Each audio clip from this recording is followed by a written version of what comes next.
mais. E a gente precisa disso para entender como as coisas funcionam. Quando chegar em SSD, essa teoria toda ela vai estar valendo. Só que algumas coisas extras acontecem por lá, né? E aí a gente vai comentar isso. Então é isso, vamos lá. Esse é o nosso sumário, eu vou falar desses assuntos. E vamos começar com discos e memória, então.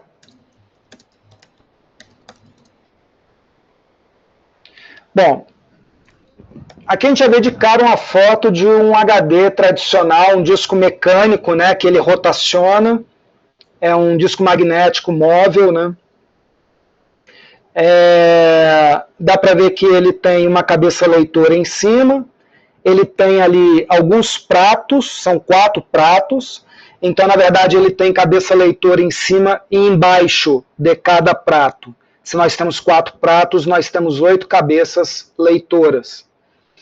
Então, os discos mecânicos ou móveis são organizados por trilhas divididos em setores que podem ser físicos ou lógicos. Então, vamos ver isso. O que são as trilhas? As trilhas, nesses discos antigos, então, dizendo assim, elas são círculos concêntricos, ou seja, círculos que existem em cima da superfície e não se tocam, são círculos perfeitos, não é uma espiral que sai do centro e chega na borda, são vários círculos que vão se abrindo, né, um depois do outro, até a borda, do centro até a borda. Então, esses círculos aí é onde são gravados os dados. Eles já vêm de fábrica, eles vêm feitos de fábrica, numa ação chamada formatação física, que só pode ser feita em fábrica. Então, essas aí são as trilhas. E aí nós vamos ter os setores. Os setores são partes do disco que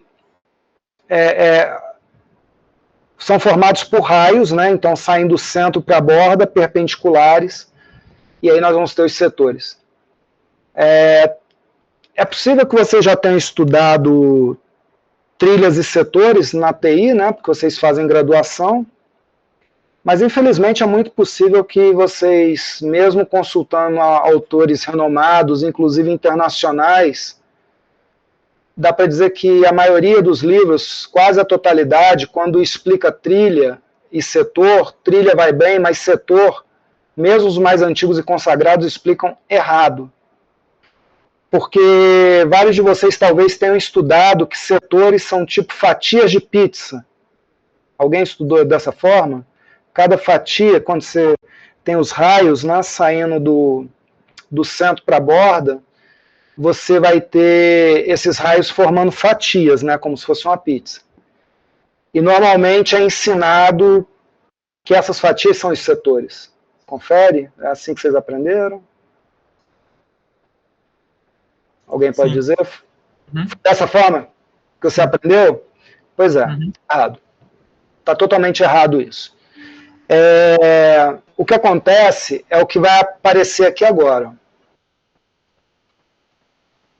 Quando nós temos um disco, nós temos aqui as trilhas, isso aqui é imaginário, né, que eu estou colocando, na verdade elas existem, fisicamente elas existem, que são redondas. E os setores são imaginários, e eles têm aqui os raios que eu falei, que saem do centro para a borda, mas não é tudo isso aqui que é um setor. O setor é quando esse raio imaginário corta cada trilha. Então, entre 2 cortes, existe um setor. Então, por exemplo, esse aqui é um setor. Meu mouse está sendo mostrado aí, né? Sim. Esse aqui é um setor. Esse aqui é outro. Esse daqui é outro. E não tudo isso é um setor. Isso é uma condição fundamental na perícia, porque os dados vão sendo armazenados nos setores, e os setores são inclusive numerados, a partir do 0, como tudo na informática, 0, 1, 2, né?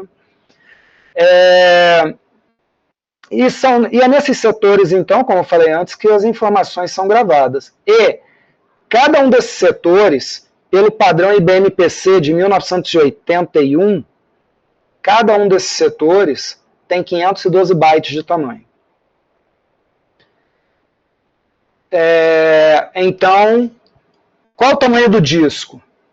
A quantidade de setores que ele tem vezes 512. Esse é o tamanho de qualquer disco. Pode ser um pendrive, porque um pendrive ele é eletrônico, um SSD é eletrônico, mas eles são simuladores, vamos dizer assim, dos HDs antigos. Porque o padrão IBM, ele não mudou. Então, os computadores continuam entendendo da mesma forma. Então, todos esses eletrônicos, SSD, pendrive, tudo, eles simulam ou emulam, depende da jogada técnica que é feita, né? Setores de 512 bytes. Nós temos os setores lógicos, que eu estou falando disso, isso aqui são setores lógicos, e tem também os físicos. O que é o físico? O físico é um agrupamento desses lógicos. Então, algumas placas controladoras, a placa controladora é aquele circuito eletrônico que fica embaixo do HD, ou no caso do SSD lá dentro.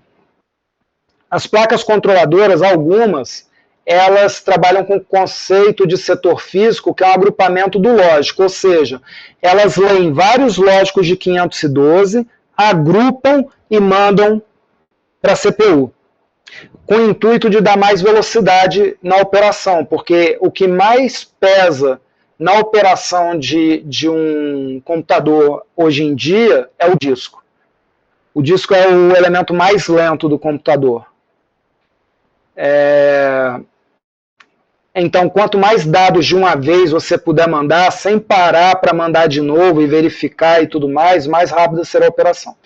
Normalmente, os discos atuais, eles usam setores físicos de 4.096 bytes, que equivale a 8 setores lógicos de disco, né? 8 desses pedacinhos aqui. Tá? E existe um projeto de migração para os setores lógicos de 512 para passarem a ser 4.096, que é conhecido como Advanced Format. Isso é uma coisa que já tem um tempo, todos os fabricantes teriam que implementar isso e no final vem se arrastando ao longo dos anos. Bom, e hoje nós temos a maioria de mercado usando discos eletrônicos ou sólidos, que são os SSDs, né, o Solid State Disk. Esses discos, como eu falei antes, eles fazem uma simulação de setores mantendo o mesmo padrão dos HDs. E eles possuem vantagens e desvantagens em relação aos HDs. Na maioria das vezes, eles possuem vantagens, mas eles têm algumas desvantagens. Não é alvo aqui dessa palestra falar desse tópico. Como eu estava conversando antes da palestra, eu tenho uma palestra só de SSD, que dura 1 hora, se me derem tempo, dura 1h30, porque ela é muito complexa, e lá a gente discute isso, mas existem também, não só são vantagens. Aqui nós estamos vendo 2 SSDs diferentes, de uma marca chinesa, inclusive, que eu gosto, né, a X-Ray Disk, que eu uso muito, e aqui nós temos o SSD SATA padrão 3, SATA 3, ele dá até 600 megabytes por segundo de transferência, né? O SATA 2 dá 300 e o SATA 1 dá 150. Então, esse aqui dá 600 megabytes por segundo, que é um padrão SATA 3. E o NVMe, que conecta interfaces PCI Express, padrão PCI Express, né? Que eles já começam, enquanto o SATA vai até 600 megabytes por segundo, os NVMe já começam em 2.100 megabytes por segundo e hoje estão chegando até 7.000 megabytes por segundo. Depende da geração, se é 3 ou 4, do número de trilhas, que tem o X2 e o X4, e assim vai. Mas esses dois são SSDs. Não interessa se está ligando na SATA, se está ligando um slot M2 em padrão PCI Express e tudo mais. Bom, nos discos mecânicos, as projeções verticais das trilhas nos pratos formam os cilindros. O que é isso? Vocês lembram que tinham vários pratos, tinham 4 pratos ali naquele caso, e aí nós vamos ter a trilha circundando, várias trilhas, no outro também vamos ter trilhas, no outro também, isso em cima e embaixo de cada prato. Ora, você vai ter uma trilha no primeiro prato lá em cima, que corresponde a uma que está embaixo dele, que corresponde a uma que está em cima do próximo, que corresponde a uma que está embaixo dele até o final. O nome disso é cilindro. Então a gravação ela é feita por setores sempre, mas dentro do cilindro. Por quê? Porque você ganha velocidade com isso. Você vai ter aqui o setor 0, embaixo 1, no próximo prato 2, no próximo 3, no próximo 4, no próximo, embaixo 5, próximo 6, embaixo 7. Então você consegue gravar verticalmente com aquele monte de cabeça que entra ali de uma vez, alinhadas, 8 informações em 8 setores. Aí o disco gira. E você consegue gravar mais 8. Então, cada vez que o disco gira, se você gravar em cilindro, você grava 8 informações. E isso é um fator de velocidade. Quanto mais pratos você tiver, você vai ter mais cilindros e mais velocidade. Hoje em dia, a gente tem o que a gente chama de cilindros virtuais. O que é isso? É definido que, por exemplo, da metade do prato para fora, ali nós temos os 8 cilindros verticais. E da metade para dentro, mais 8. Na verdade, tem 8 nele todo. Mas ele tenta gravar só do lado de fora, e quando enche essa parte do lado de fora um dia, né, porque os discos são grandes, aí ele passa para a parte de dentro. Então, com isso, nós temos 8 cilindros naquele disco inicial que nós vimos, mas virtualmente, se fizesse jogar dividir em 2, é como se tivéssemos 16 cilindros. Isso são jogadas que são feitas para aumentar a velocidade. A menor quantidade de dados que uma controladora de disco, que é aquela que fica embaixo do disco, consegue acessar em um disco, ler em um disco e passar para a CPU, é um setor físico, que é um agrupamento de setores lógicos de 512, né? Então, essa é a menor quantidade. Por isso que, geralmente, hoje em dia, os HDs estão trabalhando com setor físico de 4096, que corresponde a 8 setores lógicos de 512. Então, na maioria das vezes, eles vão ter 4 pratos, justamente porque, tendo informação em cima e embaixo, você vai ter 8 setores de 512. E aí o físico fica vertical, sem quebras. Então, cada vez que gira, é um físico. E enquanto está girando, a controladora está jogando o dado para fora, então não se perde tempo. Ao mesmo tempo que se joga o dado para fora, gira o disco. Então essa é uma jogada geométrica, né? Para que, quando a gente fala de geometria de disco, para que você tenha um melhor desempenho. Mas essa informação é importante. A menor quantidade de dados que uma controladora de disco pode acessar em um disco é um setor físico. A maioria hoje está usando 4096. Então, você fala assim, eu quero ler 1 byte. Não, você vai ler 4096 e desprezar 4095. E aí vai ficar com aquele byte. Existe também, para quem já ouviu falar em DD, muitos de vocês já devem ter ouvido falar, uma frase que diz assim, o DD faz uma cópia bit a bit do disco, né? Alguém já deve ter ouvido falar nisso, né? Isso é impossível. Isso está escrito em muito lugar. Isso é impossível. Não existe controladora que leia 1 bit do disco. A mínima quantidade é um setor físico. E o menor setor físico possível é um setor físico igual ao setor lógico de 512 bytes. Então não é possível ler 1 bit. Sem querer eu bati aqui no teclado. Bom, não é possível ler 1 bit. Então, na verdade, o DD ele faz cópias setor a setor.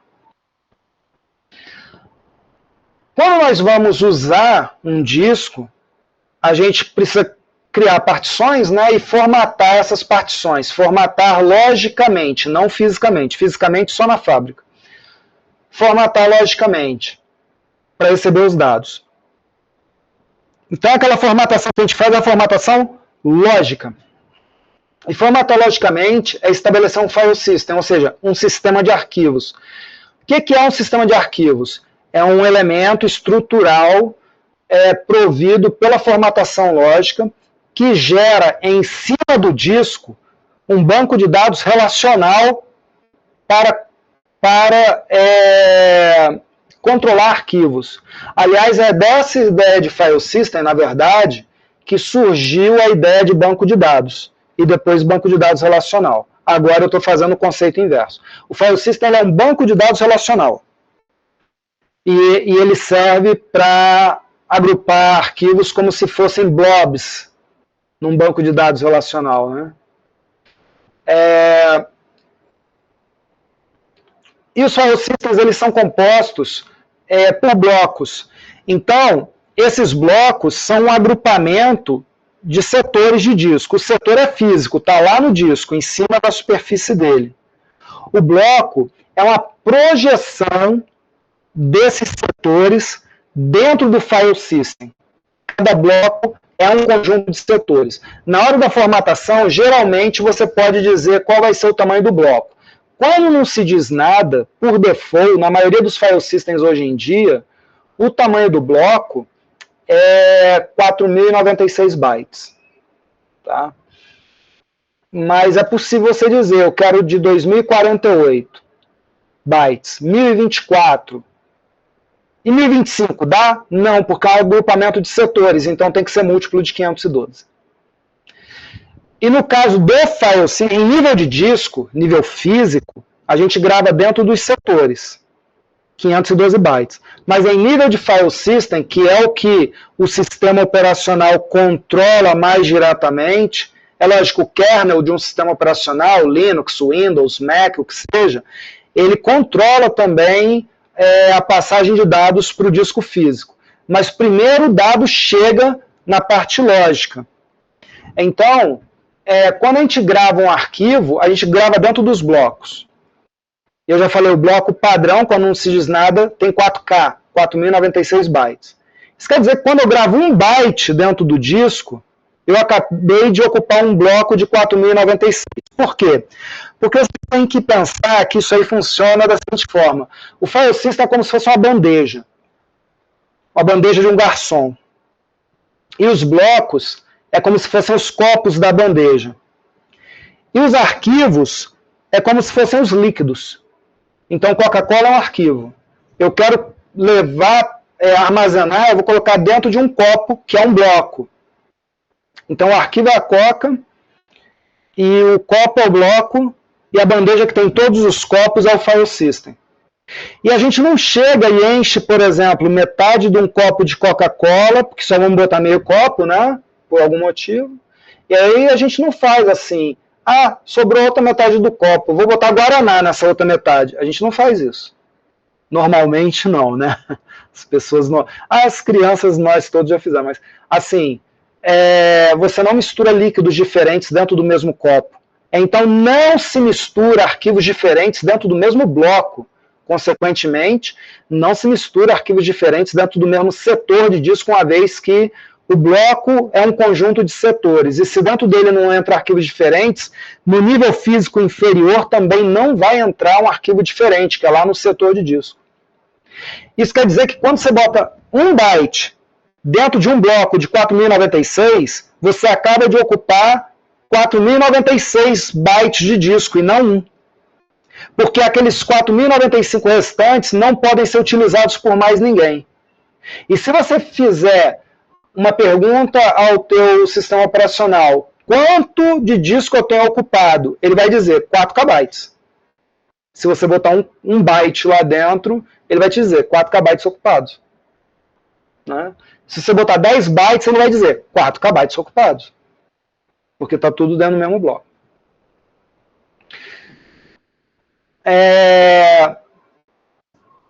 E os file systems, então, são compostos por blocos, que são agrupamentos de setores, e são divididos em área de controle e área de dados. Nós temos uma área de dados, que é onde isso aqui é muito importante, tá? Para a gente entender tudo que vai à frente. A gente tem uma área de dados que é onde a gente despeja os arquivos. Mas aqui é um monte de bytes, um depois do outro, em cima da superfície do disco, nada mais.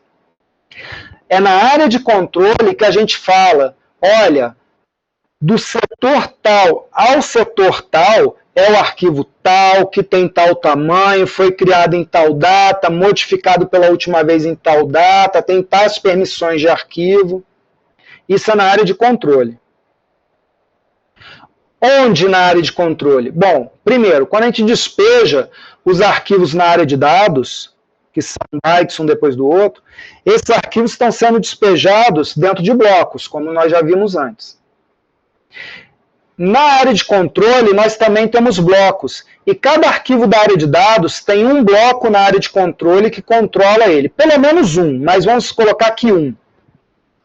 E o nome técnico desses blocos que estão na área de controle é inode, que quer dizer index node, ou nó índice. Então, cada arquivo tem um inode, cada arquivo que está na área de dados tem um inode na área de controle para fazer o seu controle. Só por curiosidade, não vou entrar mais a fundo nisso, mas o inode sabe tudo sobre o arquivo, exceto uma coisa, o seu nome. Quem sabe o nome do arquivo é o diretório, que também é um arquivo. O diretório é um arquivo. Eu não vou poder entrar mais a fundo nisso, não há tempo, mas aí nós temos uma relação entre os dados que estão lá na área de dados, com o controle que está no inode e a correlação de nome que está numa tabela, que é um arquivo, que é o diretório. Então é aí que nós temos um banco de dados relacional controlando blobs. Tem a tabela dados gerais, a tabela nome de arquivo e os dados que são blobs. Isso é um banco de dados relacional. Foi daí que surgiu o banco de dados relacional, lá nas décadas de 40 e 50, mais ou menos. Bom, como eu já falei, os blocos de file system podem ter um tamanho pré-definido. Geralmente o default é 4 KB, quando não se fala nada. E os blocos estão tanto na área de controle quanto na área de dados, e na área de controle são os inodes. Tudo isso eu já falei. Vamos falar de memória. Para a gente entender memória de uma forma rápida, a gente tem que ver o modelo de Ion von Neumann, que todos vocês já viram na faculdade com certeza, mas não entenderam, pelo menos à luz da forense, porque é muito simples você mostrar isso, aí vocês aprendem lá que tem o input, o output, né, a CPU, a memória, o input que é a entrada, pode ser o teclado, o mouse, o microfone, a saída da impressora, não sei o que. Mas nós temos que entender o sentido disso à luz da forense. Então, o que acontece aqui é o seguinte, nós temos uma entrada de dados, e todo dado que entra, isso aqui é muito importante para a forense, todo dado que entra vai para a CPU, que imediatamente transfere esse dado para a memória. Vai entrando dado, a CPU vai colocando na memória, vai colocando na memória, vai colocando na memória, e depois, aos poucos, vai retirando da memória, processando e jogando na saída. Ou seja, tudo, absolutamente tudo passa pela memória, todas as suas senhas, todos os seus sites navegados, todos os seus arquivos abertos, toda a criptografia é feita em memória, e se isso não for muito bem protegido, por exemplo, uma área de senha, uma área de criptografia, a gente vai ter acesso.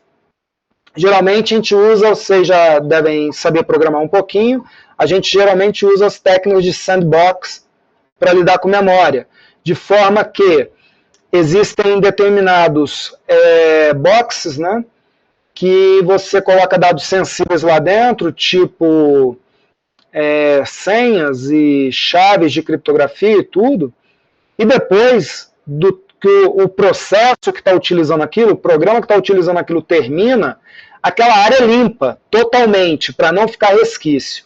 Isso não é feito com a memória inteira, porque seria demandado muito tempo, o computador ia parar para fazer isso. Isso é feito primordialmente com as áreas sensíveis, áreas que contêm senhas e tudo mais. Então,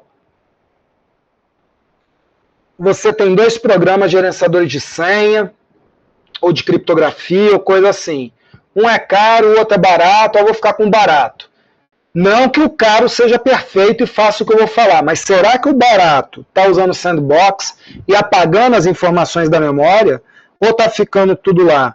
Aí você usa, por exemplo, o computador num hotel, a gente vai lá, faz um dump de memória, baixa a memória e vê todas as suas senhas, tudo, né? Isso é bem complicado, a gente tem que ter muito cuidado com isso. Uma outra coisa que é interessante, não é alvo da palestra, mas já que vocês são estudantes dessa parte de engenharia, não devem saber que existem 4 motivos para você ter o enchimento de memória, né? A memória acaba. O primeiro é porque você abriu muitos processos. Você abriu lá, por exemplo, no Windows, você abriu Word, Excel, PowerPoint, Adobe Illustrator, Photoshop, alguma hora acaba a memória. Esse é o primeiro motivo. O segundo motivo é a produção de dados constante, sem haver despejo no disco.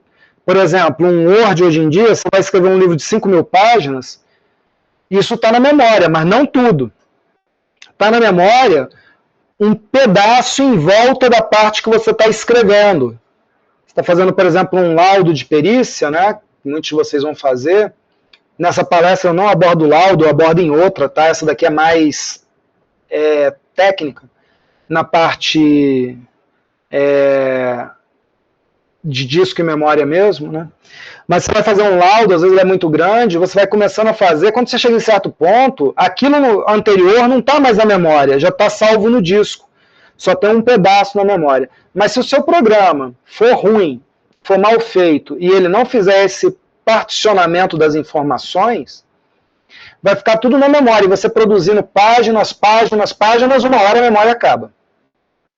Isso hoje em dia já está muito raro, pelo menos nos programas profissionais.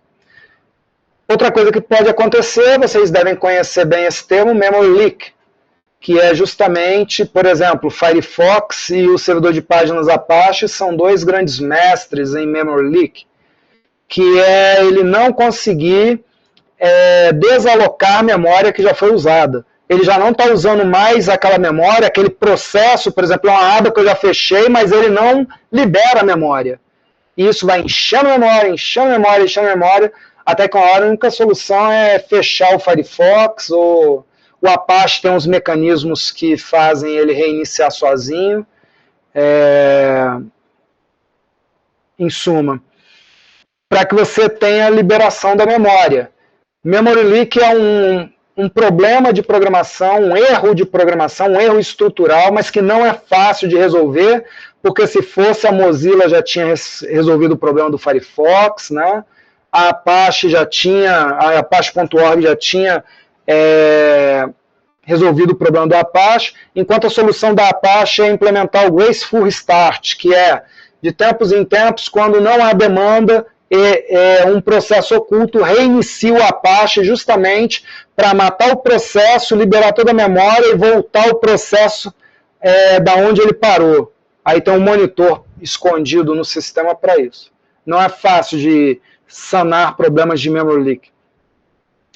Mas o quarto problema, até aí vocês devem conhecer, mas o quarto problema que raramente alguém conhece, raramente, a não ser quem entende forense, é o seguinte, é que se você tiver uma CPU muito lenta, a memória vai enchendo, porque ela vai jogando coisa para cá, como ela é lenta, ela não dá vazão no processamento para saída, e aí acaba a memória. Nesse caso, não adianta colocar mais memória, porque só vai demorar mais tempo para a CPU de novo encher a memória e não dar vazão. Aqui está faltando memória porque a CPU tem que ser trocada por uma mais eficiente, uma mais rápida. Muito pouca gente sabe disso. Agora vocês sabem. Bom, então a memória RAM ela é composta por páginas que são similares aos blocos de file systems. Na área de controle, há uma área de controle, uma área de dados, só que isso é controlado pelos processos, pelo próprio programa, tá? Então, a memória RAM, a gente escreve nas páginas, enquanto nos file systems a gente escreve nos blocos. No file system, a gente pode dizer qual é o tamanho do bloco na hora da formatação. Na RAM, não. o tamanho da página da RAM é ditado pela arquitetura de hardware. Então, por exemplo, 4 KB para a arquitetura x86, x86-64, ou seja, baixa plataforma Intel de 32 e 64 bits. Isso tem que ser assim porque senão um dado produzido num computador não poderia ser lido em outro e coisas similares. Não é tão simples assim, mas a grosso modo seria isso. Então existe um padrão. E outra coisa, a gente não formata a memória. Quando liga o computador, ela já tem que estar pronta num padrão. O padrão é por arquitetura. Tem arquiteturas que usam 4 KB, que são nossos computadores pessoais, mainframes usam 12 ou 16 KB, por aí vai. Então, como tudo passa para a memória, é possível recuperar a recuperação de vários tipos de dados, como textos, senhas, processos de execução e etc., desde que eles tenham ficado lá, não tenha havido uma preocupação do programa em remover isso. Outro dia mesmo eu estava fazendo, há anos atrás, um blog, né, no meu WordPress, e de repente eu tive uma pane, o computador fechou, fiquei a tarde inteira ali digitando uns momentinhos de intervalo, fechou o navegador e eu perdi tudo. O que eu fiz? Fiz imediatamente um dump de memória, tentei me lembrar de uma palavra mais diferente que eu tinha colocado nesse texto, procurei no dump, achei, pronto, peguei o texto todo, coloquei de novo lá no WordPress, só tive que formatar de novo, né? Mas o texto, que era complexo, estava lá. E temos que falar aí da volatilidade da memória. Todos vocês aprenderam que desligando o computador, a memória volátil some tudo. Não é mesmo? É isso que a gente aprende em todos os livros, né? Tem a confirmação aí do Alonso. Errado. Isso aí não é assim. Não perde tudo. Perdia tudo lá na Fabrício. Perdia tudo lá na década de 60, 70, 80 talvez. Hoje em dia não. Por quê? Primeiro que quando a gente desliga o computador, se ele estiver na tomada, todo mundo já viu um computador por dentro, alguns de vocês devem até saber montar, a gente vê que se ele está na tomada tem um LED aceso lá dentro. Se tem LED, tem energia. E memória, ela está no caminho natural de energia. Se você tirar a memória, o computador não liga nada, porque não tem passagem de energia. A energia passa pela memória. Então a memória está alimentada se estiver na tomada, mesmo ele estando desligado. Ainda, mesmo que você tire da tomada, nós hoje estamos falando de nanoeletrônica, eletrônica muito pequena que consome quase nada. Se você encosta teu dedo numa placa-mãe, você pode queimar a placa-mãe com energia eletrostática. Então, um computador desligado, mesmo com o plug fora da tomada, a memória ainda permanece carregada, dependendo do sistema, do computador da memória, de 15 minutos a uma semana. E o pior, se você desliga o computador, por exemplo, num hotel, mas ele fica na tomada, todos os dados ficam lá dentro. Isso quer dizer que se a gente chega num hotel, muito perigoso usar computador de hotel, de lan house e tudo mais, você chega num hotel, faz um dump de memória, você vai pegar os dados de todo mundo de uns 15 dias para cá. Porque está tudo lá, mesmo que o computador tenha sido desligado. Porque as memórias hoje em dia consomem muito pouco e elas mesmas retêm energia, até dissipar a energia elétrica, o dado fica lá dentro. Tá?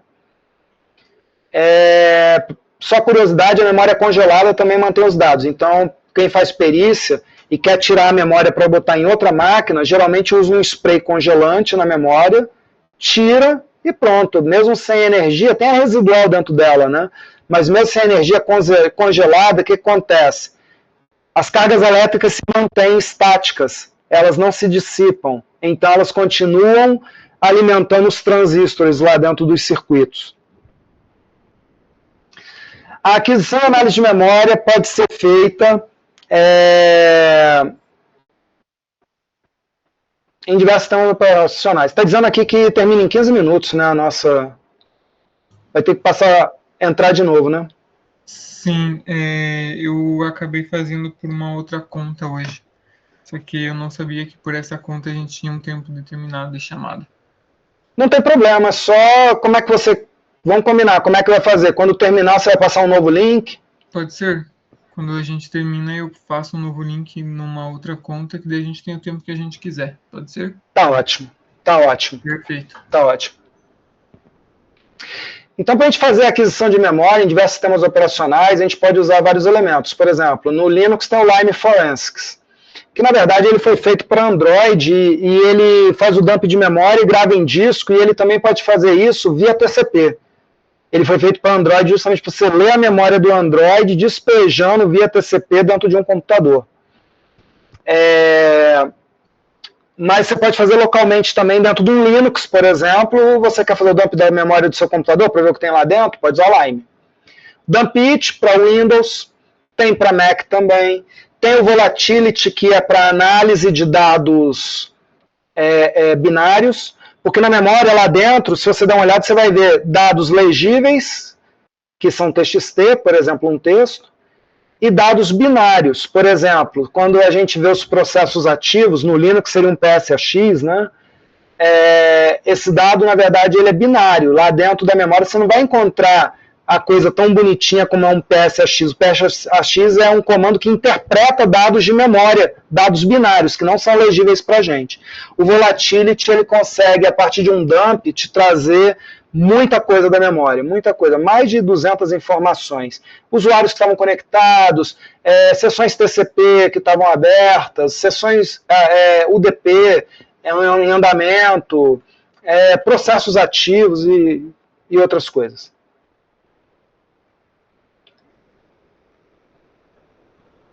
Bom, a gente escreve no disco, a gente coloca alguma coisa lá. Quando a gente deleta, a gente apaga essa coisa?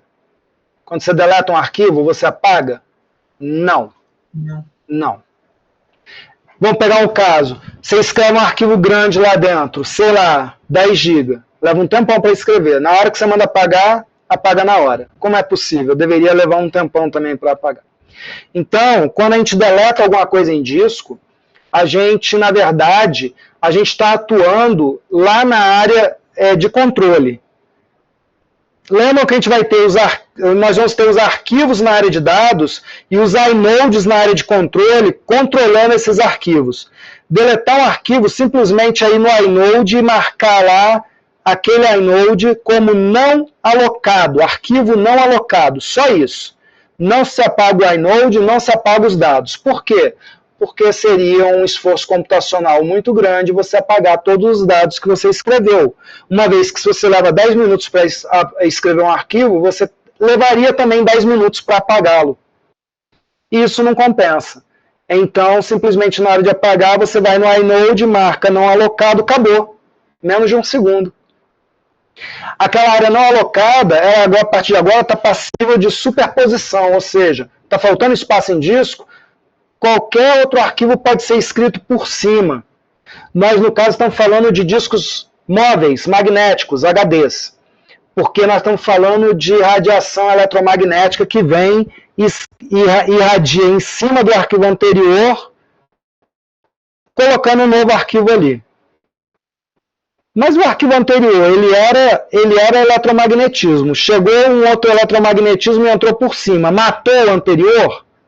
Não. Isso também é importante. Nós vamos ter uma degradação da intensidade de sinal dessa gravação eletromagnética aqui, em prol da nova que chegou, que é muito mais forte. Então nós vamos ter dois dados. Um eletromagneticamente forte e um muito fraco, residual.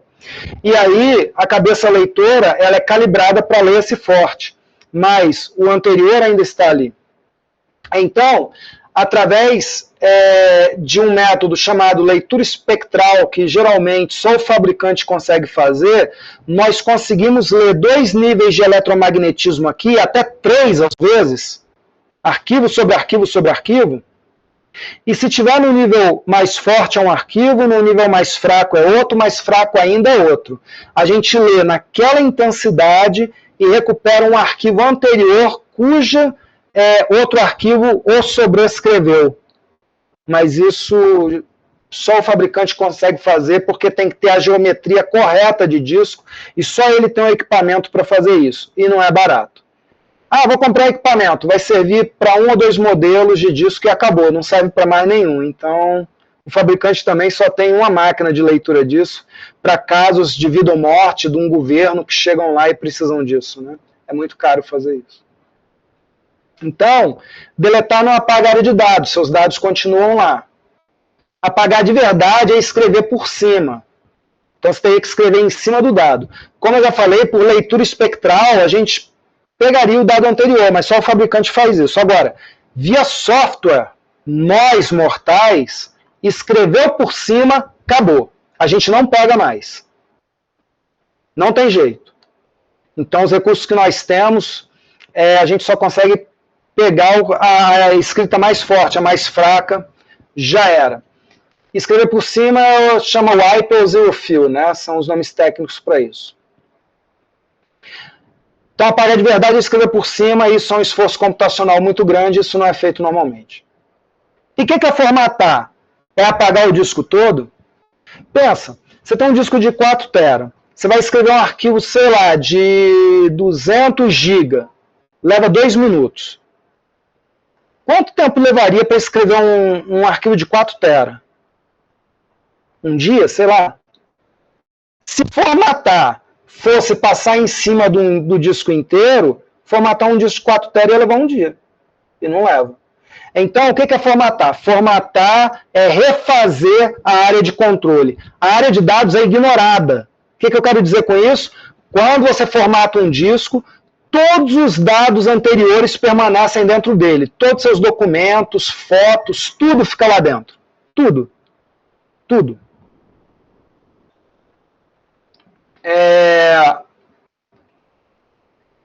Uma vez eu comprei um HD, ainda anos atrás, HD, né, de 1 TB, e como perito eu tenho assim, a mania de sempre dar uma olhada, né? Peguei o HD novo, 0 bala, botei na máquina, formatado, vamos dizer, cheio de dados lá dentro. Voltei na loja. Um dos caras da loja, eu sempre vi ele lá, era um dos técnicos, né? Não, é novo. Aí peguei essa foto aqui, é sua?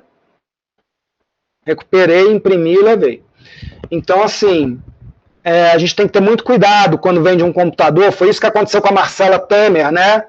Pegou um assessor, mandou vender um computador, o cara levou, formatou, levou na Santa Efigênia e entregou.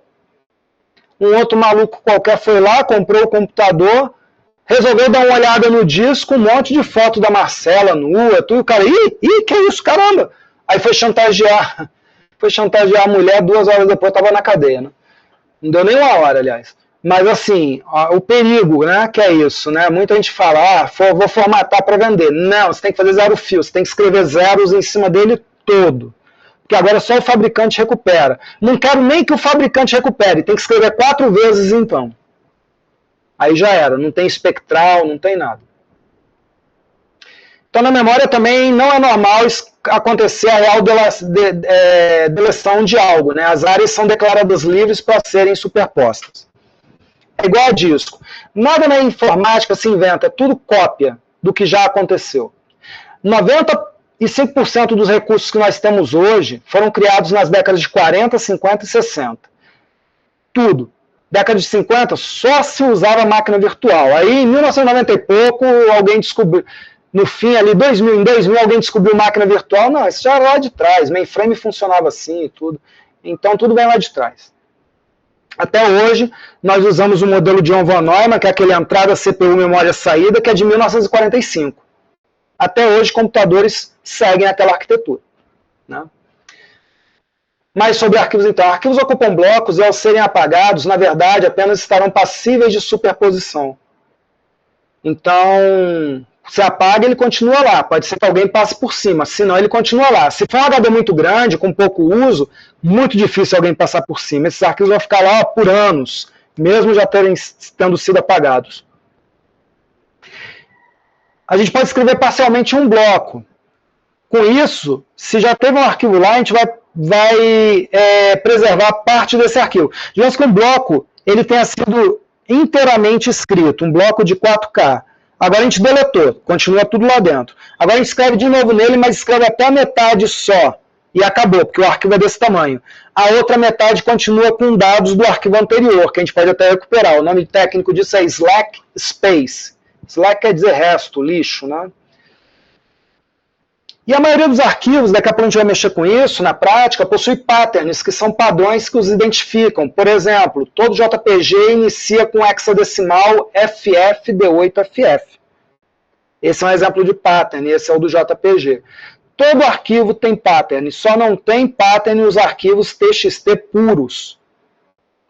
Mas qualquer arquivo, um arquivo de Word, de Inkscape, de CorelDRAW, de GIMP, de OBS, do que você imaginar, tem um pattern de inicialização. E geralmente os file systems, o sistema de arquivos, FAT32, NTFS, ext4, também tem pattern. Então, olhando no disco, isso é um pattern de um ext4, está começando um file system aqui. Isso aqui é um pattern de um JPG, isso aqui é uma figura. Tá? Bom, a minha sugestão é que a gente faça a troca do link agora, porque eu vou entrar numa demonstração prática, a gente já está... Acho que a gente já passou aí, de repente, do meio da palestra para a prática, para não interromper no meio da prática, né? Perfeito. Vou criar um aqui, né? Eu vou fazer uma demonstração para vocês, geral, sobre algumas dessas coisas que nós falamos, para vocês verem na prática, tá?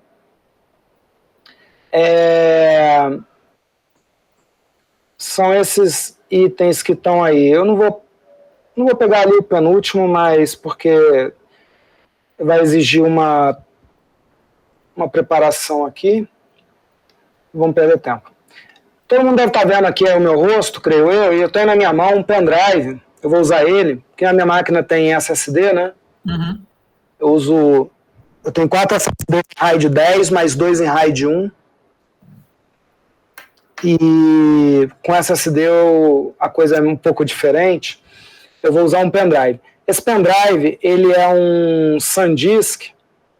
Ele é um SanDisk antigo, mas ele é novinho. Eu comprei no AliExpress há pouco tempo. Uns anos atrás eu usei umas 50 vezes só. E ele é um Cruzer de 32 megas, não é giga, é mega. Acho que nem dá para ver direito aqui, está embaçado.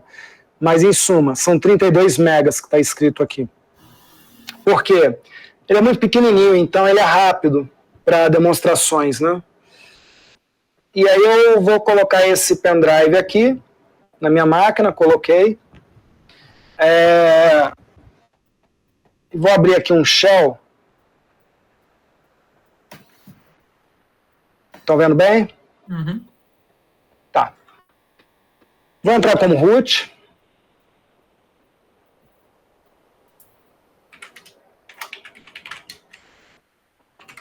Vou usar o comando dmessage. Esse comando, ele mostra o buffer do kernel. O que é isso? As últimas operações, né, que aconteceram no kernel. Então, vocês podem ver que eu tenho aqui agora, aquele T maiúsculo é para mostrar a data e hora, dia 22/19/58, agora, eu injetei aqui um novo dispositivo USB, tá? Todos esses dispositivos USB, eles entram como SCSI, e é um Cruzer Mini da SanDisk. E olha que importante para a forense, aqui está o número de série dele. Então, se você injetar um HD na sua máquina, ou pode ser até pelo USB, por um adaptador, um pendrive, qualquer coisa assim, é aqui que a gente vai ver o número de série para colocar no laudo. Dá para ver aqui pelo número de série, dá para deduzir até que ele é de 2004, né? E ele foi chamado de SDG. Vejam que ele é de 32 megas, como eu já falei, e ele tem 62.719 blocos lógicos, que são os setores, na verdade, de 512 bytes. Como eu falei antes, o tamanho de um disco é a quantidade de setores lógicos que ele tem vezes 512. Então, se a gente pegar aqui uma calculadora, né, e a gente colocar aqui 62.719 vezes 512, vai dar 32 megas. Se vocês fizerem um fdisk -L No HD de vocês, tipo /dev /SDA, vocês vão ver lá o número de setores e multiplicando por 512, vocês vão ver o tamanho do HD, vai ser 1 tera ou alguma coisa assim. Né? Por quê? Porque quando a gente vai escrever, a gente escreve nos setores. Eu tenho 62 mil setores disponíveis para escrita. E setores não são fatias de pizza, você não escreve em cone, você escreve em pedaços de trilha. Esses pedaços são sempre do mesmo tamanho. Logicamente que quanto menor a trilha, menos setores vai ter lá dentro. Aí tem todo um cálculo matemático do disco para gerenciar isso e tudo mais. Eu vou fazer a ação de zero fill aqui, que é escrever zeros sobre o disco. E a gente vai fazer. É assim que se vende um disco, tá? Escrevendo zeros sobre ele. A gente pode usar o DD para fazer isso, mas é o mesmo comando praticamente, a mesma sintaxe, mas na forense a gente usa o DCFL e DD, que ele é mais voltado para a forense. Mas o DD, com tudo que eu vou escrever a partir de agora, funciona também. If igual a /dev /zero, ou seja, é o dispositivo que cria zeros. A saída OV igual a /dev /SDG, que é o disco. Então ele vai escrever zeros na superfície inteira. Existem programas dos fabricantes chamados Zero Fill, que às vezes você tem que comprar e é caro, que fazem isso. Com Linux você faz facilmente. E a partir de agora você escreveu zeros na superfície inteira do disco. Está acabando, né? Vou usar o comando sync para ter certeza que foi escrito. O que o sync faz? Ele sincroniza a memória disco. Ou seja, eu garanto que o dado não está só na memória e ainda não foi passado para o disco, né? Quando vocês às vezes vão gravar um negócio grande no Windows, lá no pendrive, ele imediatamente fala assim, gravado. Aí você manda remover o pendrive, ele fica um tempão piscando. Ele está sincronizando, porque estava só na memória, com o status de gravado, mas não estava realmente gravado. O sync é justamente essa sincronização. Então, como retornou o prompt, eu tenho certeza de que foi feita a operação. Se eu usar um editor hexadecimal, nós podemos ver que tem zeros no disco inteiro. Essa é a superfície do nosso SDG, ó.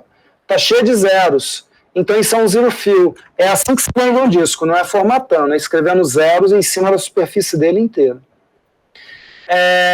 Agora, eu vou formatar para poder usar, eu vou usar um FAT32. File System normal de Windows, de pendrive, né? Então, a gente vai fazer aqui um mkfs.vfat -f32. Eu estou pedindo um FAT com a tabela de 32 bits, que vai dar um FAT32, em /dev /sdg, que é o meu disco. Pronto. Ele está dizendo que o número de clusters, na verdade, cluster é como a Microsoft chama os blocos, né, que é o agrupamento de setores, nós chamamos de blocos e eles chamam de clusters. Ele está dizendo que é menos do que o mínimo sugerido. Isso não é problema para a demonstração que a gente vai fazer. É porque quer dizer assim, olha, vai caber pouco arquivo lá dentro, seria bom porque ele usou blocos de 4 KB, uma vez que eu não falei nada, né? O ideal é usar num pendrive pequeno desse blocos de 1 KB, 2, quem sabe, mas isso não vai interferir, não. E se a gente fizer um Xedit de novo, vocês lembram que antes era tudo zero? Agora vocês já conseguem visualizar uma estrutura de um file system, que é um FAT32. O FAT32 trabalha com backup, então ele tem aqui toda a parte de controle dele, daqui a pouco vai aparecer o backup, tá? Aqui, ó, que vem tudo de novo. E aqui já é a área de dados que está zerada, onde a gente vai escrever os dados. Bom, agora que está formatado, eu tenho que montar para usar. Vocês devem saber um pouquinho de Linux, né? Quando você bota no Windows um pendrive, ele monta, né? A gente tem que montar. Então, eu vou montar aqui o /dev /sdg no /mnt. E se eu olhar em /mnt, que é o diretório de montagem, eu vou ver lá que está vazio. Eu vou copiar um arquivo para lá.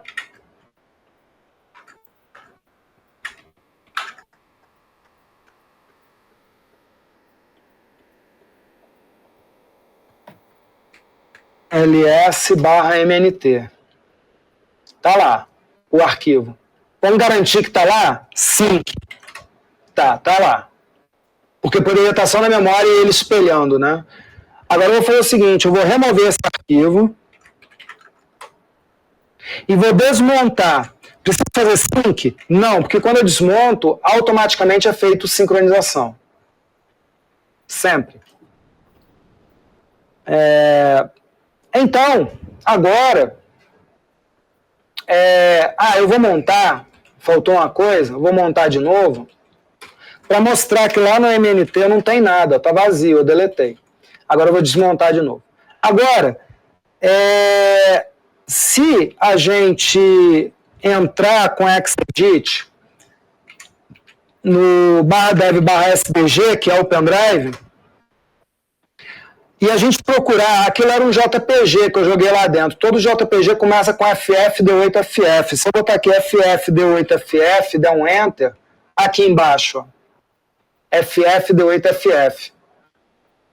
Então, apesar de eu ter deletado, aqui eu tenho um JPG iniciando, que é o nosso arquivo. Já foi até manipulado por um Adobe, Photoshop, provavelmente. E esse aqui é o nosso arquivo. Então, ele não foi realmente deletado, né? E ele começa aqui nesse FFD8FF aqui. Então, se eu jogar o meu cursor para lá, notem que o cursor está andando e aqui embaixo é o endereço do cursor, ó. À medida que eu ando, ele muda. Eu vou jogar lá no FF, ó. Então, essa posição do cursor é a posição hexadecimal 7CA00. Teria um 0 aqui na frente, né, mas ele dispensou por ser não significativo, então seria 07CA00. Né? Isso quer dizer que se a gente pegar a nossa calculadora, escrever em hexadecimal aqui, 7 ou 07, tanto faz, CA00, e passar isso para decimal, a gente vai ter o 510.464. O que é 510.464? É o endereço decimal relativo àquela posição do FF no FFD8FF, tá?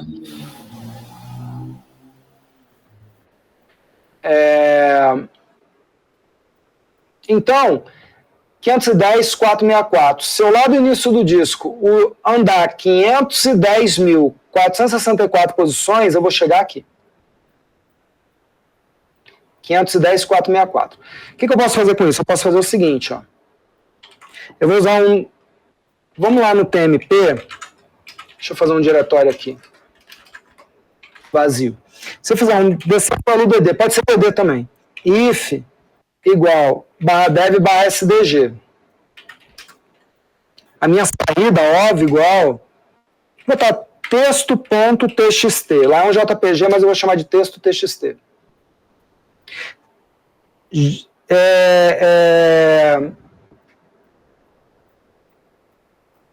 BS igual a 1. Depois eu explico esse BS, é block size. Skip igual a 510.464. Count igual a 100.000. O que eu estou fazendo aqui? Eu estou dizendo o seguinte, que eu quero olhar lá no SDG, dando saída do que eu encontrar para texto.txt. Eu vou tratar o block size para esse comando, não é para o file system, é para esse comando como sendo 1. Cada intervenção desse comando tem 1 byte. Então eu vou pular 510.464 BS, ou seja, bytes. Vou pular lá para frente. E quando eu chegar nessa posição, eu vou pegar 100.000 BS, ou seja, 100.000 bytes, 100K. Eu não sei o tamanho do arquivo, então eu estou chutando 100K. Na verdade eu sei, ele tem 23K. Mas fingindo que eu não sei, eu estou pegando algo maior, 100K. Enter. Pronto. Agora eu tenho aqui um texto.txt. Se eu fizer um Exedit no texto.txt, vocês vão ver que ele começa com FFD8FF. Eu peguei a partir daquela posição lá. Apesar de ser texto TXT, como cada arquivo tem um pattern, se usar o comando file, que conhece todos os patterns possíveis, em cima de texto TXT, ele vai me dizer que isso aqui é uma imagem JPG. Com alguns dados, inclusive que o tamanho dela é 500 por 310. Como é que ele sabe isso? Porque todo arquivo, com exceção dos TXTs, tem um pattern e uma área de controle e uma área de dados. E na área de controle tem tudo sobre o arquivo. Tamanho dele, resolução e dados que sejam significativos para aquele tipo de arquivo. Então, vocês vejam, de novo, nós estamos repetindo a mesma estrutura. Na informática, a gente fica repetindo as coisas. Não se inventa nada novo se a coisa está funcionando.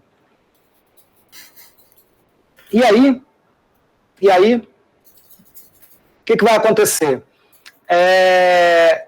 Eu vou abrir aqui um usuário comum para eu poder manipular esse arquivo, porque eu estou logado como Heriberto e como root eu não vou conseguir abrir o arquivo, a não ser que eu faça uns comandos de exportação de display, tudo que eu não quero fazer agora. Eu vou usar esse XIV, que ele conhece muito bem arquivos JPGs, ele é especialista em JPG. E aí eu vou jogar em cima do arquivo que tem extensão TXT, e temos aí um 737-800. Aí vem a pergunta, olha só, vamos voltar aqui, fazer um ls-l. Ele tem esse arquivo 100 mil bytes, mas na verdade a figura tem 23 mil bytes, ou seja, 23K, e o arquivo tem 100K. Vocês realmente acham que quando eu faço um SXIV nesse 100K, ele lê 100K? Não. Ele vai na área de controle do arquivo, uma vez que ele é especialista nesse tipo de arquivo, vê lá dentro o tamanho do arquivo e lê só os 23K e acabou. Não lê mais nada. Certo? É assim que a coisa funciona. Bom, como nós vimos, esse é um arquivo que foi deletado. Uma outra coisa que a gente poderia fazer aqui eu fiz um negócio meio hard, né, meio hacker, né, assim, eu tive que fazer cálculo matemático e tudo mais. Existem comandos chamados carvers que eles sabem fazer isso que eu fiz. Então tem foremost, magic rescue, scalpel, photorec, tem um monte de comandos que sabem fazer isso. Então se eu fizer aqui um foremost, por exemplo, menos tq em cima do /dev /spg, que é o meu pendrive, onde tem um arquivo apagado, o que ele faz? Esse T, ele cria um diretório output com a data e a hora de agora. E o Q, ele faz um tipo de recuperação que eu não vou explicar porque vai demorar muito. Ele pega o que... Já estou explicando. Ele pega o que não é embutido. Por exemplo, dentro de um PowerPoint você bota uma figura, essa figura vai entrar inteira lá com FF, D8, FF.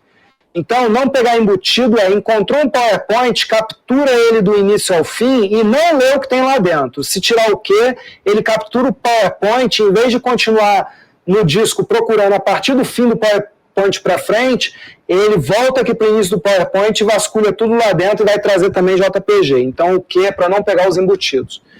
E aí, a gente tem um resultado que é um diretório output com a data e a hora de agora. Vamos entrar. Lá dentro tem isso aqui, um arquivo audit txt e um diretório JPG. Dentro do JPG, a gente consegue ver um arquivo que ele deu um nome de 997, isso é um nome qualquer que ele deu, aleatório. E se a gente fizer um "-l", a gente vai ver que ele tem 23.036 bytes. Ó, ele pegou certinho, porque ele leu a área de... Ele achou pelo pattern o arquivo FFD8FF, opa, isso deve ser um JPG. Vamos olhar agora aqui dentro. Tem uma área de controle que diz que é um JPG e que o tamanho é tal. Ele recupera certinho o tamanho. E tem um arquivo audit que diz isso aqui, ó. É o 997, tamanho aproximadamente 22K, ele arredondou para baixo. Ó, file offset. O que é offset na informática? É onde começa alguma coisa. 510.464, que é o setor, lembra? Onde começava. Isso aqui é o setor de disco. Lá no disco, lá na superfície, aqueles setores do cilindro, está começando no 510.464, tá? Apesar de que aqui a pendrive é uma simulação eletrônica de tudo isso. Ora, se esse é o primeiro setor do arquivo, então,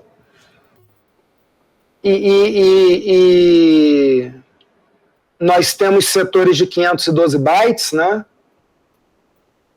Então, em nível de setores, porque cada setor tem 512 bytes. Esse é o primeiro byte de um setor. Então, que setor é esse? É só pegar esse byte e dividir por 512.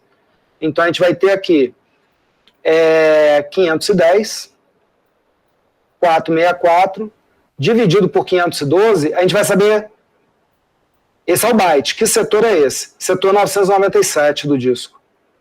É por isso que o nome é 997, porque nenhum outro arquivo começa nesse setor. Como isso é um banco de dados, isso é uma chave primária. Só ele tem esse setor como início.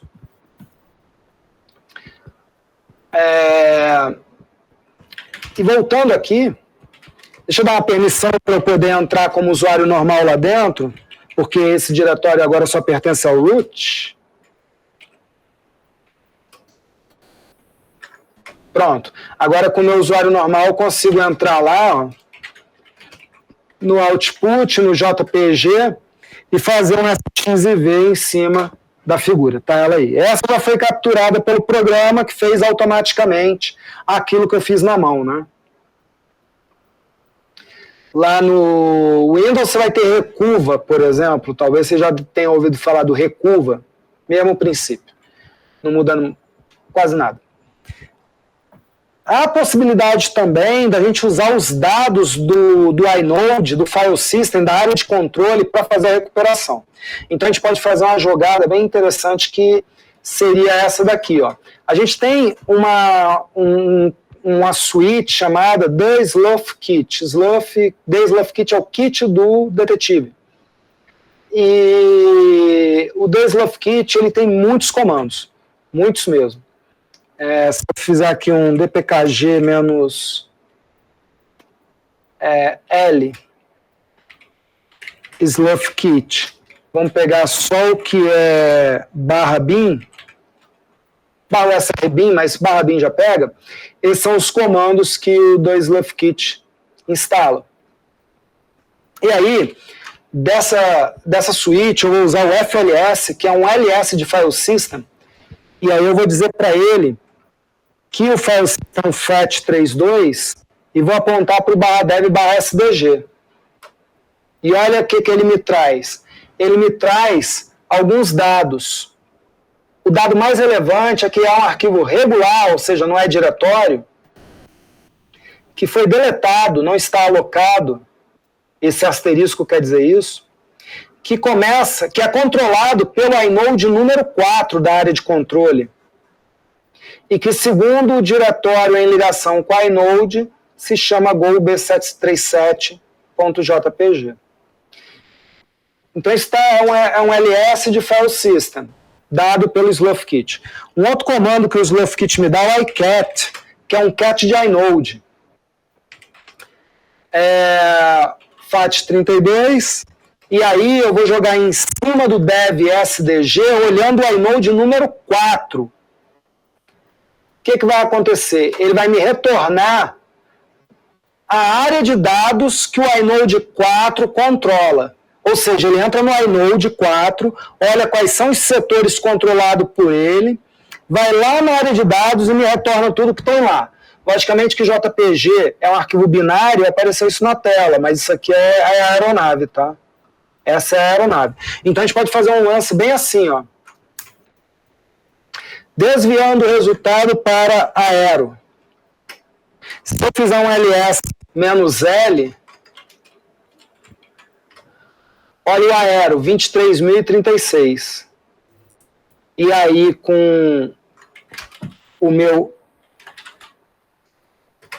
SXIV em cima do aero, tá aí a aeronave. Agora eu fiz uma recuperação, não com um carver que vai varrendo a superfície procurando.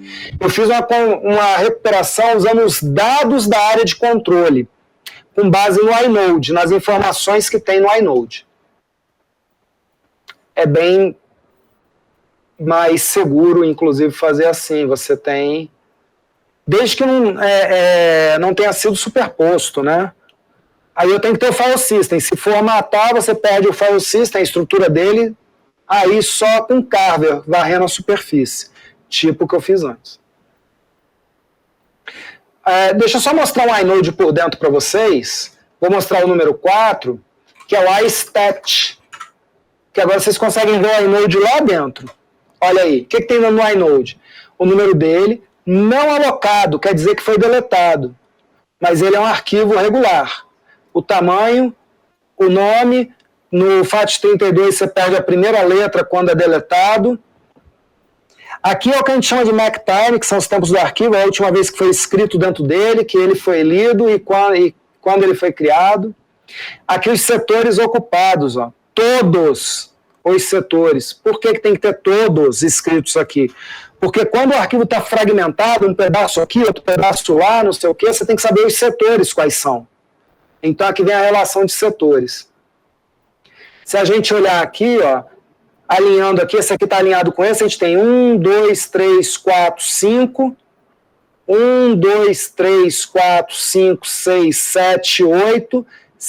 8 vezes 5, 40. 41, 42, 43, 44, 45. Nós temos 45 setores ocupados. Ora, 45, cada um tem 512 bytes. Lá dentro cabe 23.040 bytes de informação. E o arquivo tem 23.036. Então, o último setor tem só um pedacinho dele sobrando vazio. Entenderam por que setor não é uma fatia de pizza? Não faz o menor sentido. É um pedaço da trilha cortado pela fatia. Mas é um pedaço da trilha e não a fatia inteira. Senão nem ia caber muita coisa lá dentro. Ia ter poucas fatias e não ia dar certo. Quando a gente formata, é a mesma coisa. Se eu pegar aqui, está desmontado. Então, se eu fizer pegar aqui o comando anterior, mkfs, tá aí, ó. Comando anterior. mkfs-f32/dev/sdg. Tá? Formatou o SDG de novo. Ora, se eu montar, não vai ter nada lá dentro. Eu já tinha deletado antes. E ainda foi formatado agora, não vai ter nada lá dentro. Mas se eu abrir um Exedit e procurar por FFD8FF, eis aqui a nossa aeronave, que durante a formatação do disco não foi perdida. Porque senão demoraria muito para formatar o disco inteiro. Só foi refeita a área de controle. Eu consigo de novo usar o DCFLDD para resgatar. Eu consigo de novo usar o foremost que varre a superfície procurando por arquivos. Eu não consigo usar o iCat, o istat, o FLS, porque eles dependem da área de controle que foi totalmente refeita, zerada. Então já era para o SloughKit. Mas para um Kerber, tipo o foremost, Magic Haskell, Scalpel e outros, tranquilo, vai trazer tudo de volta. É isso, a teoria aí na prática é essa. Então a gente acaba de ver que formatar em termos de segurança não adianta nada, né? Não é muito útil, né? Só é útil para você reorganizar o disco, por quê? Porque você agora tem uma nova área de controle e para essa área de controle não existe nada no disco, então ela usa o disco como se fosse virgem, apesar de ter dados lá dentro. Porque o disco, ele nunca está virgem, essa é a verdade. Se não tiver sua foto lá dentro, porque ele acabou de chegar de fábrica, tem zeros na superfície. Não existe disco vazio. Ele sempre tem alguma coisa, até para teste de fábrica. Então ele vem com zeros. Ou seja, ele já vem escrito com zeros. Então está escrito com zero, está escrito com foto, para área de controle nova, tanto faz. Só isso. Legal. Alguém tem alguma pergunta? Mas não terminou, tá? Mas se tiver alguma pergunta até agora, sim. A parte, acho que a mais demorada acabou, acho que agora é rápida. Mas se quiser perguntar agora, pode também. Alguém quer perguntar? No final. Não? Acho que pode prosseguir, então. Então vamos lá. Os caras estão vendo Netflix, cara. Só tá você aí, eu, pô. Não, hein? Vamos lá. Ó, agora quem tá aí vai começar a notar. Tô aqui, que é uma reação natural. Ninguém quer ficar de fora. O cara que tá vendo Netflix agora. Vamos lá. Como é a versão segura de arquivos e discos? É escrever por cima algumas vezes, pelo menos 4 vezes, tá? E aí o comando wipe e derivados, o eraser no Windows, né? Podem fazer isso aí para você. Na maioria desses comandos, os inodes permanecem. Os dados, a não ser que você faça um zero fio no disco inteiro. Aqui nós estamos falando do comando que apaga um arquivo de forma segura. Você quer apagar o arquivo tal, você usa o wipe arquivo tal, ele escreve 4 vezes em cima desse arquivo, o eraser faz isso também. Não quer dizer que o dado tenha sido todo apagado. Por quê? Porque o Windows, por exemplo, o Windows é uma desgraça, ele usa FAT32 e o NTFS que fragmentam. Os file systems Unix, que o Linux usa, inclusive, ou o Linux, raramente fragmenta, o Windows geralmente fragmenta. E antes que eu esqueça, fica a dica, não se desfragmenta SSD, em hipótese nenhuma, tá? Vai estragar SSD e não tem necessidade, porque a gente desfragmenta disco para ter velocidade. SSD, o disco normal, a gente tem um pedaço aqui e outro lá, a cabeça tem que ir aqui, se mover para lá, se mover para lá. SSD não. É energia elétrica, ele lê ao mesmo tempo no lugar que ele quiser, tudo ao mesmo tempo. Então está fragmentado, não está, não faz diferença. E ficar escrevendo no SSD acaba com a vida útil dele. Então não se desfragmenta SSD. E aí, instalar uma palestra SSD. E aí, aqui, ele está com o wipe apagando um determinado arquivo. O wipe é arquivo tal, ele vai lá e apaga o arquivo. Mas, digamos que você tem uma fragmentação no Windows, que você escreveu o arquivo imprensado entre dois. Tem 2 arquivos aqui, um espacinho no meio, você escreveu o arquivo aqui. Coube certinho, beleza. Agora você pega esse arquivo, que é um texto de 2 páginas, e escreve mais 10 páginas. Manda salvar, não vai caber aqui. O que ele faz? Ele deleta aqui, você já sabe o que é deletar, ficou tudo aqui. E escreve aqui, num novo espaço lá na frente. Mas ficou deletado aqui. Quando você fala wipe, escreva por cima, ele vai escrever por cima. Desça aqui da frente. Mas o anterior que foi deletado continua presente. Então, se a gente vasculhar o disco, a gente traz ele de volta, com toda a informação de volta. Então, eraser, por exemplo, talvez aí alguém conheça no Windows, não é tão seguro quanto se pensa.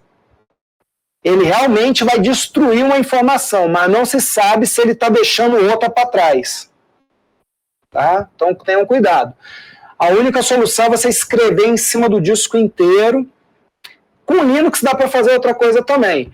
Para escrever em cima do disco inteiro, você vai usar esse comando aqui, pode ser também, em vez de DCLDD, que vai escrever zeros em cima do disco SDA. Acabei de mostrar com SDG. Isso apaga o disco inteiro. No caso anterior, daquele arquivo que foi deletado e ficou lá, você agora está pensando, caramba, eu devo ter um monte de arquivo deletado que está aqui, qualquer um pode pegar, o que eu faço? Você pode fazer isso aqui, ó, no Linux. DCFLDD, if igual a barra dev barra zero, of igual a teste.txt. O que vai fazer isso? Ele vai criar um arquivo txt cheio de zeros. Só que você não deu limite. Então ele vai parar de criar nunca. Ele vai criando. Daqui a pouco está faltando espaço. Ele não vai deletar nenhum arquivo que existe, tá?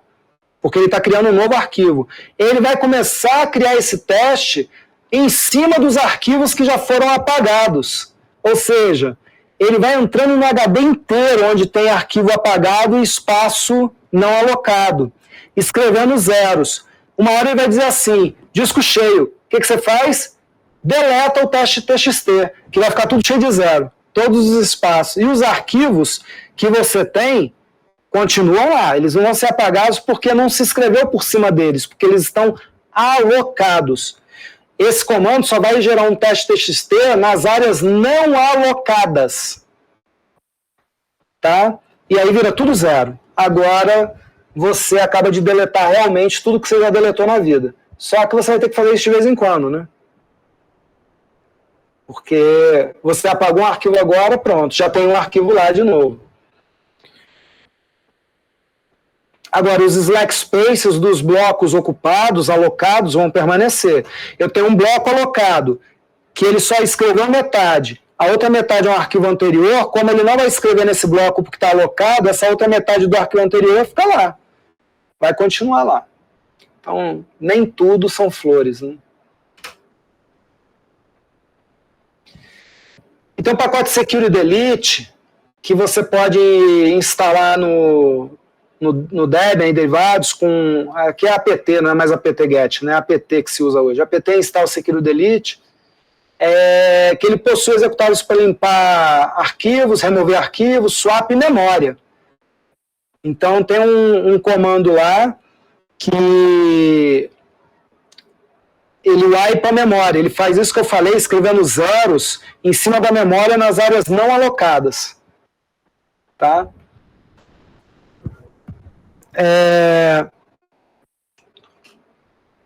Vamos à última parte.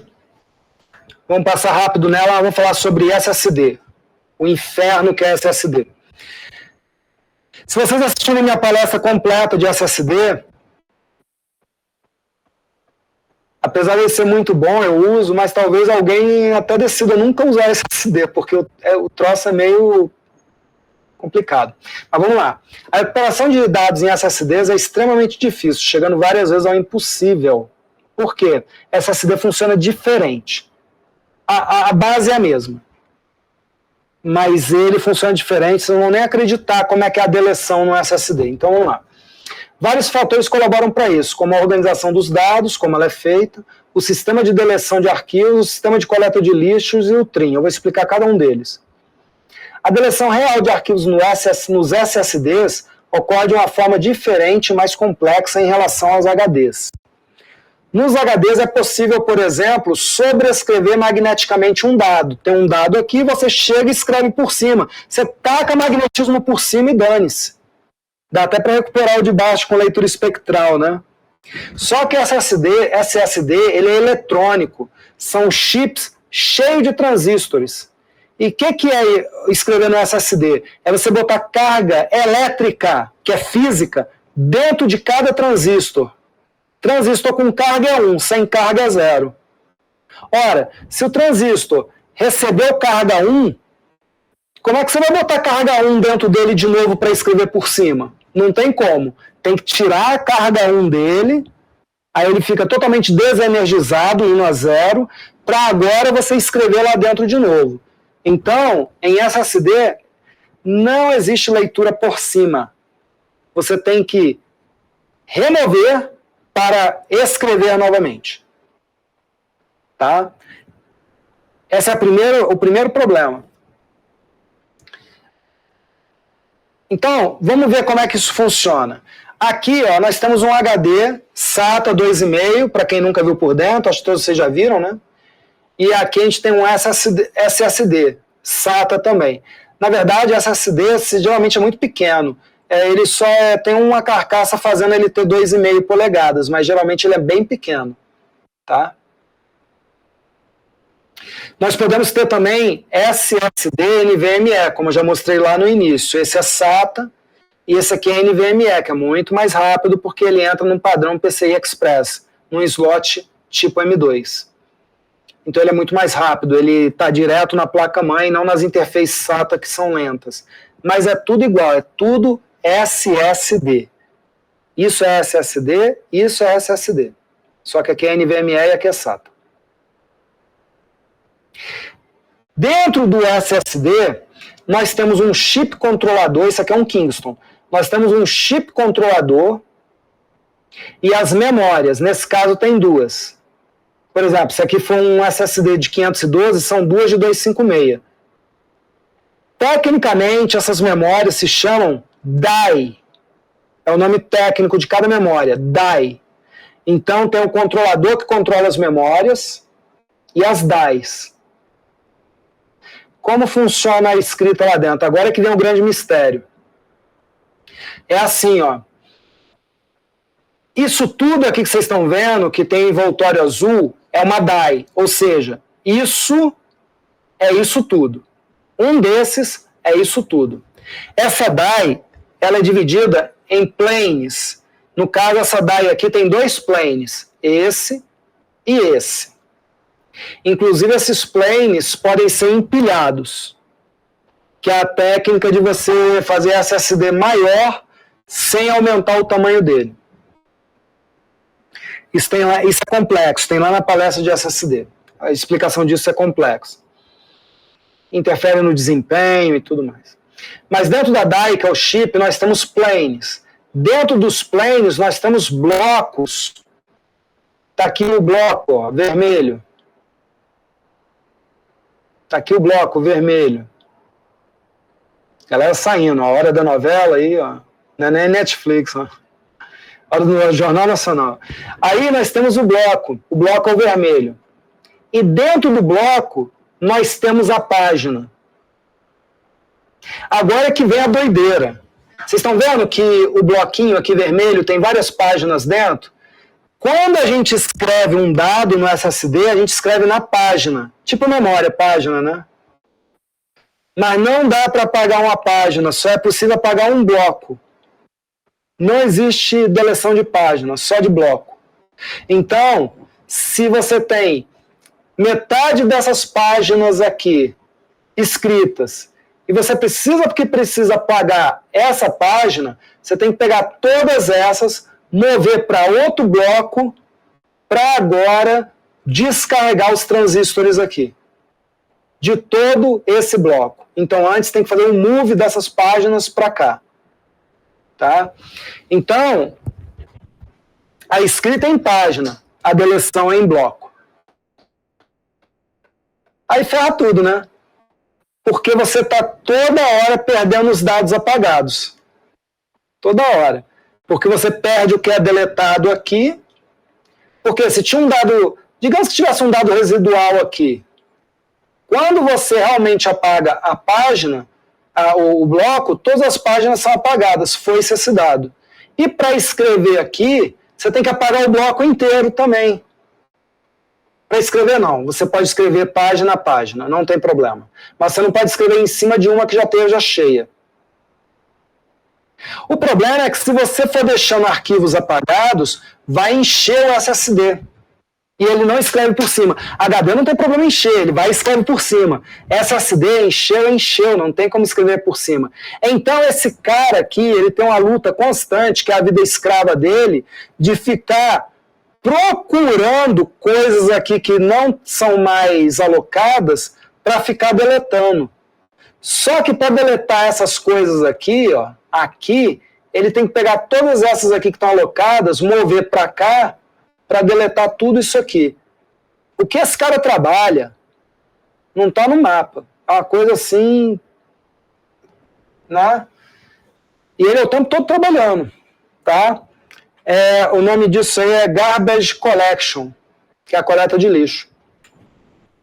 Então, a deleção inicial em SSD ocorre da mesma forma como nos HDs. Você vai lá, manda deletar, ele vai no inode e marca o inode como não alocado. Em consequência, toda a área de dados fica lá com os dados, só não é possível escrever por cima. Só que, de um determinado momento, o chip controlador, isso pode demorar, porque é um trabalho muito grande para o chip. Vai passar por ali e falar, esse troço não está alocado. Pronto, ele deleta de verdade. Então, a forense em HD é o seguinte, caramba, tem que fazer em SSD, tem que fazer uma forense em SSD agora, caramba, faz uma cópia agora do SSD, não espera nem meia hora. porque amanhã você pode não conseguir mais. No disco, não. No disco, se é grande, sei lá, 10 tera, e esse dado pode ficar lá 10 anos, às vezes. No SSD, mesmo que você tenha um HD de 10 tera e está usando apenas 512 mega, a informação que não existe mais, ela vai ser apagada em breve. Em breve. Isso é feito, então, pela controladora, que vai tentar organizar o espaço da melhor forma possível, em background, a fim de liberar páginas. E não há a possibilidade de sobrescrito. Isso é uma operação física e periódica. E tem o trim. O trim é um recurso especial que alguns SSDs têm, a maioria dos SSDs tem, que apaga o conteúdo dos blocos de forma mais rápida com a intervenção do file system, caso ele tenha suporte ao trim. Como é que é isso? O file system ele tem suporte ao trim.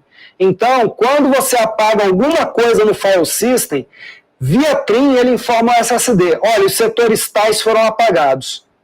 E aí o SSD, a controladora, imediatamente vai lá e apaga aquelas páginas.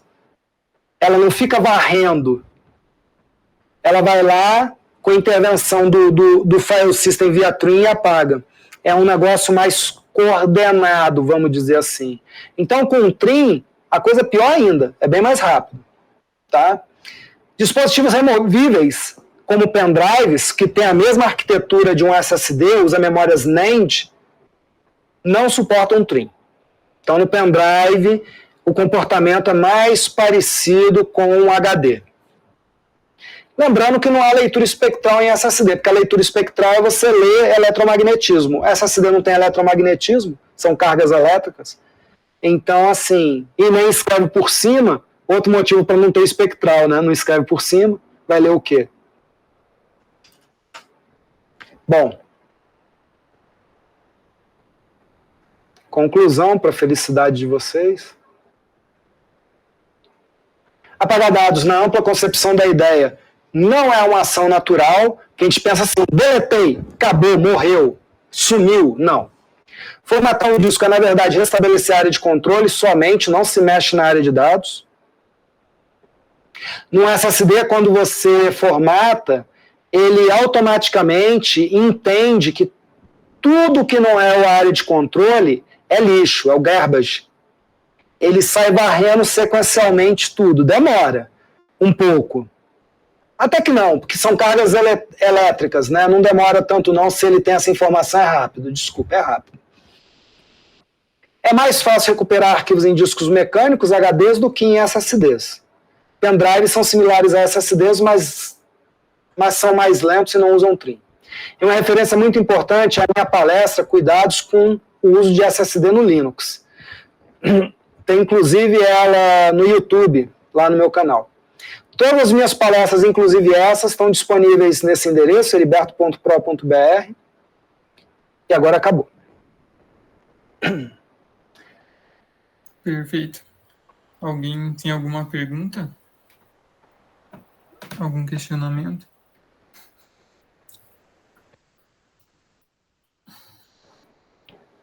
Não? Assim, Perfeito, então. a dúvida que eu tinha referente a esse assunto, o Heriberto respondeu na OKWiki do ano passado. Então já... Qual era a dúvida? Mas eu lembro, não sei se você lembra que eu tinha te perguntado sobre, que eu tinha lido sobre um novo tipo de HD que usava 2 discos simultâneos. Aí a gente debateu um pouco, que é um modelo da WD Green, que usa 2 discos ao mesmo tempo para dobrar a velocidade. O quão viável e se ele se torna, como é que fala? É mais complicado de recuperar arquivos por ser 2 discos ao mesmo tempo. Não, HD híbrido que você está falando, né? Que ele é um HD de 1 tera, por exemplo, que tem um SSD de 8 lá dentro, alguma coisa assim, não é isso? Não, ele usa 2 discos e 2 agulhas dentro, para ele ler e escrever, tipo, no dobro da velocidade, assim. Não, isso quem vai jogar para fora é a controladora de disco. Nós vamos falar direto com a controladora. Não interessa o que tem lá dentro. Ela vai jogar dados bytes sequenciais, porque senão a CPU não vai entender. Então, se ele vai ler os dois ao mesmo tempo, e tem que ler 2 bytes aqui para cada um que lê aqui, isso é problema da controladora. Não é problema nosso nem da CPU. Na hora que cuspir para fora, vai sair um byte atrás do outro na sequência certa. Ah, entendi. Show. Mas nunca ouvi falar disso, não. Alguém tem alguma dúvida? Aproveitem, pessoal. Eu vou embora. Eu vou começar a ameaçar, eu vou embora, hein? Ó. Mas então, acho que era isso por hoje. Eu agradeço, Heriberto, por a dedicação. A gente gosta muito das suas palestras, eu, principalmente, o Fabrício também. E provavelmente o ano que vem chamamos novamente. Acho que eu não estarei mais aqui, mas esse cara aí que apareceu agora vai estar. Aí, só chamar que a gente vem. É um prazer. Obrigado pelo convite. Espero que tenha ajudado. Esse ano eu aprimorei bastante a parte de SSD, né? Porque não, vocês viram, não tem como não falar de HD, né? Para entender isso. Daqui a 10 anos eu ainda vou falar de HD. Mas hoje em dia só existe SSD, né? Então aprimorei bastante. E façam bom uso da informação a partir de agora. Vivam mais seguros, inclusive. Desde o ano passado eu tenho alguns traumas, assim, referente ao SSD. Quem vê a palestra fica traumatizado. Mas Deus existe, vamos lá. Não... Ele vai proteger a gente e nós os SSDs. Vamos ver o que dá. Fechamos, então. Obrigado. Valeu, gente. Boa noite. Valeu, boa noite.